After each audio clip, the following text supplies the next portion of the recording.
So may tanong tayo, Pastor, pag ganun ba, ang Holy Spirit ba nasa kanila? Opo. Eh bakit po sila naalis? Kasi mga kapatid, may hindi nangyari sa talata. Ano yon?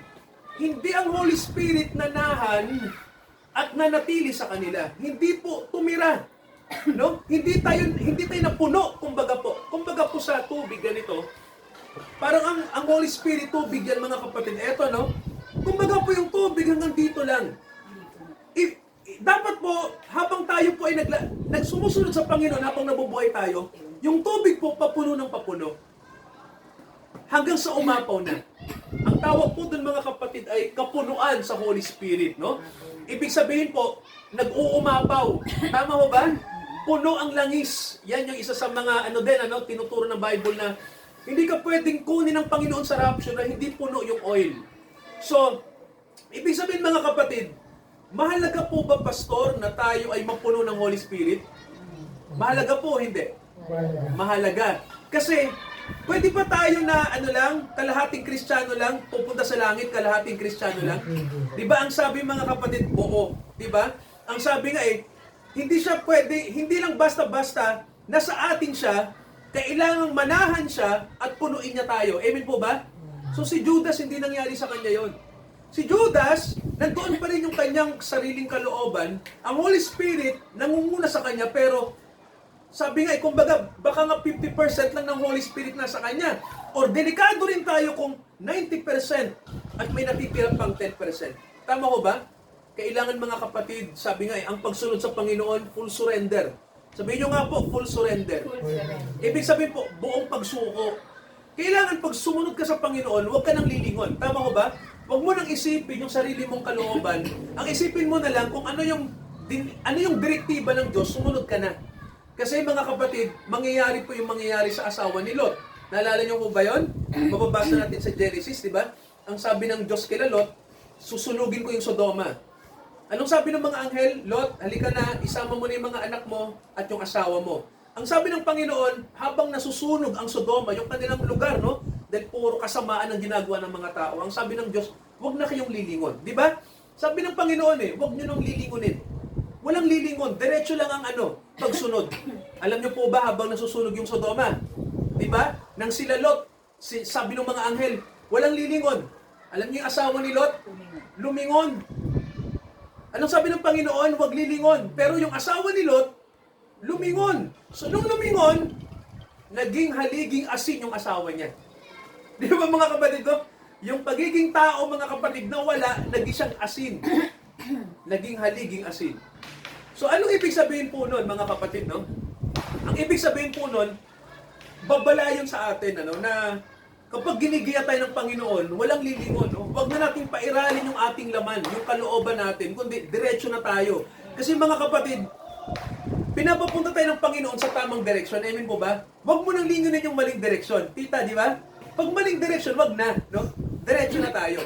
Kasi po, mapapahamak pa tayo. Tama po ba? Ano sabi ng Bible? Kung hindi natin papatayin ang mga gawa ng sarili natin o gawa ng laman, mamamatay tayo. Tulad na nangyari sa asawa ni Lot. Namatay.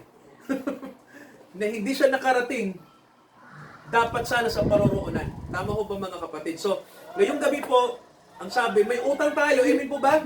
May utang tayo sa Diyos at kailangan nating bayaran yon. Sa paanong paraan, Pastor? Pamumuhay sa gusto ng Diyos. So, salamat sa Diyos dahil sinisikap natin. Amen po ba? Alam niyo ba ang gusto ng Diyos? Sikapin nating makasunod sa kalooban niya. Amen po ba? Kailangan nating sikapin. Alam niyo po ba na maraming Kristiyano hindi yung ginagawa? Magsumikap, no? May tanong ako. Gusto ba nating magsikap para sa Diyos? Tito, willing ba tayo magsumikap para sa Diyos? Alam niyo po ba yung pagdalo natin, isa na yan, nagsisikap tayo. Tama ho ba? Yung pagkakaloob. Pagsisikap po ba sa Diyos yun? Ginagawa natin. Tama ho. May oras tayo na ginugugol sa Panginoon. Pagsisikap po ba yun? Opo. Alam niyo mga pointers na yan sa Diyos, mga kapatid, no? Pinagsisikapan natin. Di man natin ma-perfect, pero ginagampanan natin, no? Alam niyo mga kapatid, ang Diyos kaya pwedeng mahabag sa atin kung alam niya nagsisikap tayo. Sige po. Tama. Kasi ang sabi ng Bible, ang gumagawa ng mabuti, aanihin niya yung kanyang ginagawa balang araw. Tama ho ba? So mga kapatid, sabi nga nakakatakot pala na hindi ka magsikap sa Diyos, no? No, tita, no? Nung akala natin, ang buhay Kristiyano, para sa sarili lang natin. Di ba sabi nga, hindi. Hindi lang sa sarili natin. Kailangan ng pamumuhay natin para ang Diyos ay maluwalhati. Amen po ba? Hindi ang sarili. Kaya lang maraming Kristiyano ngayon ang kanilang motibo para ang sarili ay mag-gratify. Alam niyo ba 'yon? Para masayahan sila. Pero mga kapatid, minsan ang buhay Kristiyano hindi naman masaya. Tama ba? Bagamat masaya, pero may panahon na malungkot. Tama ho ba? Di ba? Bakit, Tito? Bakit minsan malungkot? Kasi may dinadaanan tayo. So normal lang 'yun, mga kapatid, no? May dinadaanan ng tao. Ang maganda lang, sabi nga ng Bible sa atin, kahit idaan tayo sa baku-bakong daan, alam natin na pag sumunod tayo sa Diyos, ano ang dulo, mga kapatid, ng baku-bakong daan? Ano ang dulo? Biyaya. No? So mga kapatid, no, masayang sumunod sa Diyos. Amen po ba? Amen. Kahit sa mundo na to, hindi ka maintindihan ng tao kasi sinasabi nila na pagsasayang lang ng oras yan. Hindi po totoo yun. Pakinabang po ang ginagawa natin dito. No? Kasi gusto ng Diyos, malaman natin ang kalooban niya para tayo po ay mamuhay ng may karunungan. Amen po ba? Biyaya po, mga kapatid, ang pagbayad natin sa Diyos ng paglilingkod, no? Kasi po, may utang tayo Tito, bayaran natin, no? 'Di ba? Sabi nga, libre kong ibinigay, sabi ng Diyos, pero bayaran niyo naman ang paglilingkod. Tama ho ba? Libre 'yan. Pero sabi nga yung libre na 'yan, akala natin basta lang pwedeng baliwalain, 'di ba, Tito? Hindi, no? Yung ibinigay ng Diyos na libre, yan ang buhay mo. Amen po ba? Amen. Buhay mo yan. Pag iiwan mo yan, mamamatay ka. So, panahon na, mga kapatid, no, na ang buhay na binigay ng Diyos, isa buhay natin, no? Let us live the life the Lord has given us. So, let us pray, mga kapatid. At idulog natin sa Diyos, no, yung sinasabi ng Romans 8 na pamumuhay ayon sa Espiritu. Manalangin tayo, mga kapatid. Dakilang Ama, purihin kayo ngayong gabi. Salamat po dahil napakahalaga po ng aming nakita sa Biblia na pamumuhay po ayon sa kalooban niyo. Nawa po dakilang Ama, matuto kaming magsikap na maibayad namin sa inyo ang aming buhay. Totoo dakilang Ama na gumagamit din po kayo ng isang mahalagang talata na napakagandang pakinggan. Sinasabi niyo po sa amin dahil sa inyong mga habag, kusang loob naming ialay ang aming mga buhay sa inyo. Bilang paghandog na buhay, banal, nakalugod-lugod sa inyo. Nawad dakilang Ama ngayong gabi, pagpalain niyo ang mga kapatid na nandito, nagsisikap po kami na makasunod sa inyo. Totoo dakilang Ama na marami pong bagay na hindi alam ang tao.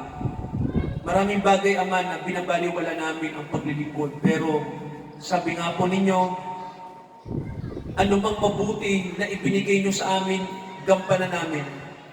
Sapagkat aanihin namin ang mga ginagawang mabuti na pinamumunan nyo sa amin. Aanihin namin ito. Ito ang inyong sinabi sa kasulatan. Pagpalain ninyo dakilang Ama ang aming pagsusumikap. Napatayin ang mga bagay ng laman. Na huwag na kami mamuhay pa sa aming mga sariling layaw, kundi mamuhay kami ayon sa kalooban nyo. Patawarin nyo kami dakilang Ama sa mga bagay na mali na nasa amin. Turuan nyo kami na ang aming mga puso ay sa inyo lamang namin ihandog at ipaglingkod. Sapagkat kung gagawin namin ito, kami ay mabubuhay. Ngunit kung hindi namin ito gagawin, tiyak na kami po ay mamamatay at mapapahamak. Kaya dakilang Ama, may pagkakautang kami sa inyo. Kailangan namin itong bayaran ng paglilingkod. Kailangan namin gawing sumunod sa inyo. Dahil Ama, ang isang Kristiyano po ay hindi namumuhay sa kanyang sarili. Ang sabi ni Apostol Pablo, siya'y talikala. Siya'y may talikala ni Kristo.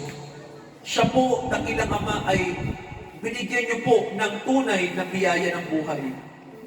Ang sumunod at ang makasunod sa kalooban niyo. Ito ang buhay namin, Ama.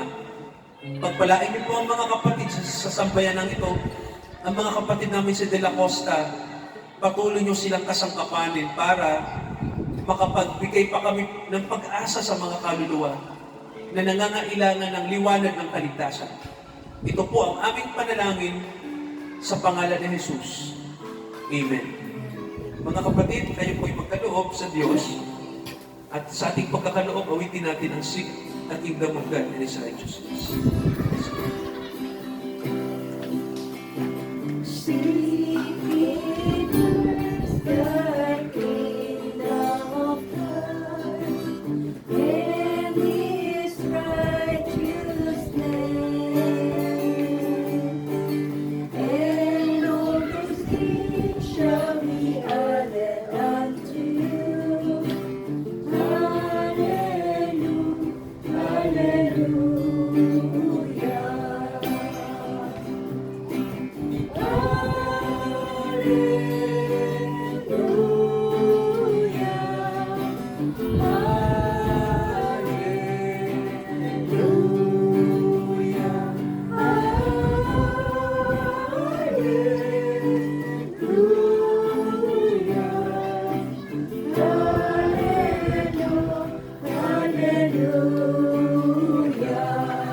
Tumayo tayo mga kapatid. Seek ye first the kingdom of God and His righteousness, and all those things shall be added unto you. Hallelujah, hallelujah. Amang makapangyarihan sa lahat, tinatalaga namin ang gabing ito, ang mga buhay ng mga kapatid namin, ang inyong mga anak dito po sa Household de la Costa. Patuloy niyo po kaming gamitin, dakilang Ama, upang mag-akay pa ng mga kaluluwa na hinirang nyo upang sila din po ay maligtas sa mga huling araw na ito sa muling pagbabalik ng inyong anak sa mundo. Dakilang Ama, nawa po, lagi kaming handa, preparado.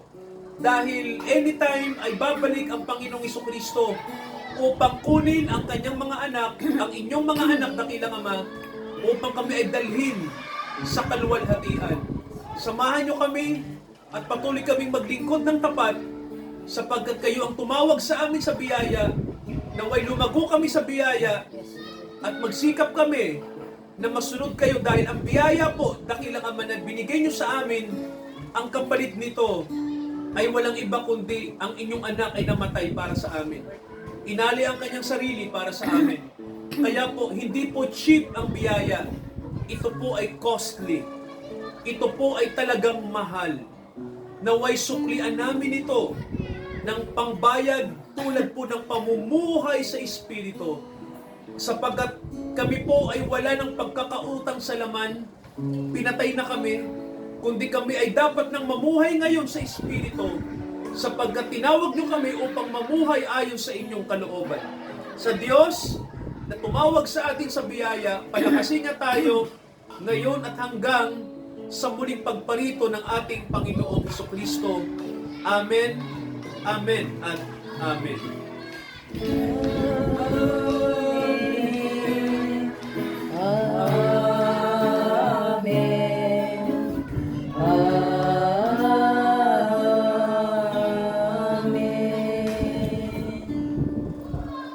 Purihin ng Diyos, mga kapatid, magandang gabi sa ating lahat. Purihin ng Diyos.